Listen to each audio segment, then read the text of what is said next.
Have you ever just looked up at a plane, slicing through the clouds, and thought, man, I wish that was me? Well, that journey, the path to actually becoming a pilot, it's one of the most incredible adventures you can imagine. So let's get into what that really looks like. A lot of folks make that comparison. It kind of makes sense on the surface, right? You've got controls, there are rules to follow, you're getting from point A to point B. Seems simple enough. But is it really just a car with wings? Well, the Federal Aviation Administration, the FAA, they pretty much shut that idea down immediately. They're crystal clear. Flying is not like driving. You're not just on a two-dimensional road, you're in a three-dimensional world that demands something way deeper than just knowing how to steer. It requires something called true airmanship. So what is this airmanship thing anyway? This is the real goal of flight training. It's not just about acing a test or memorizing some maneuvers, it's about molding you into a safe, sharp, and thoughtful pilot. Here's the textbook definition. And really, it breaks down into three key things: knowing your stuff, having the skills to back it up, and, this is the big one, having the good judgment to make the right call when it matters most. It's knowing what to do, how to do it well, and having the wisdom to know why and when. And to get there, you develop what you could almost call a sixth sense for flying, or in this case, four senses. It's about coordinating your hands and feet without even thinking about it. It's about timing those movements perfectly. It's about feeling what the plane is doing right through your fingertips on the controls, and even sensing changes in speed. It becomes a part of you. Now, all this freedom up in the sky, it doesn't mean it's the Wild West. There's a serious set of rules and responsibilities. But don't think of them as a drag.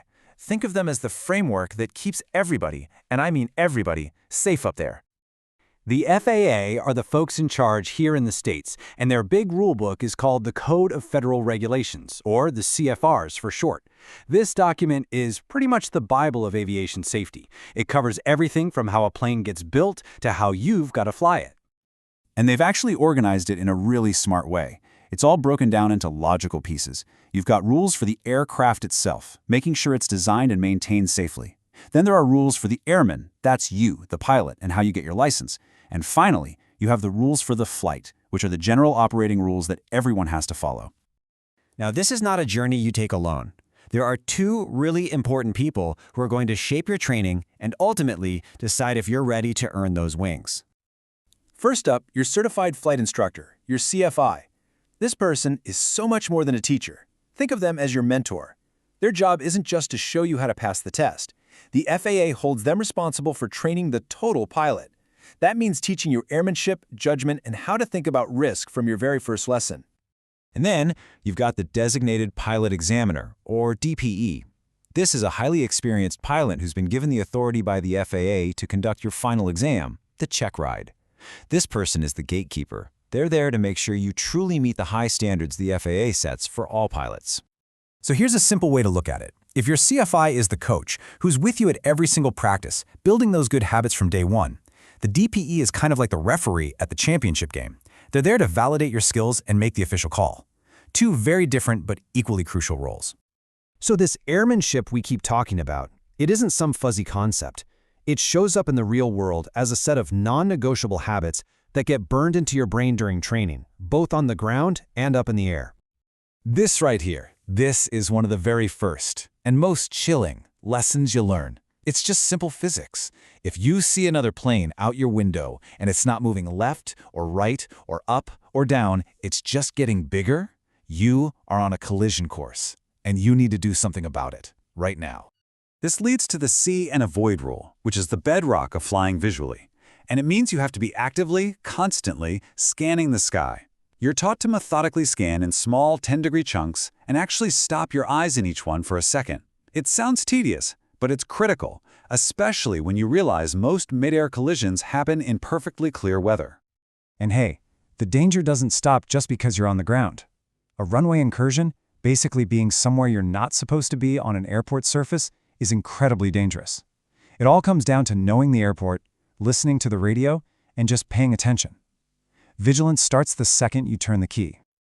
Okay, let's bust a huge myth right now. A stall in an airplane has absolutely nothing to do with the engine quitting. Nothing. It's an aerodynamic event that happens when the wing exceeds its critical angle of attack. Basically, the angle at which it meets the air. And here's the kicker. It can happen at any airspeed. Understanding this is absolutely vital. Let me tell you something. Checklists are not for beginners. Checklists are for professionals. From the most seasoned airline captain to a student on day one, checklists are the foundation of a safe flight. They aren't a crutch for a bad memory. They are a tool for discipline.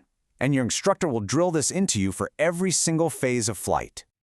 This might seem ridiculously simple, but this three-step exchange is a literal lifesaver. It removes every last bit of doubt about who is actually flying the plane. It's a simple, verbal contract that gets confirmed by both pilots. There should never, ever be a moment of confusion.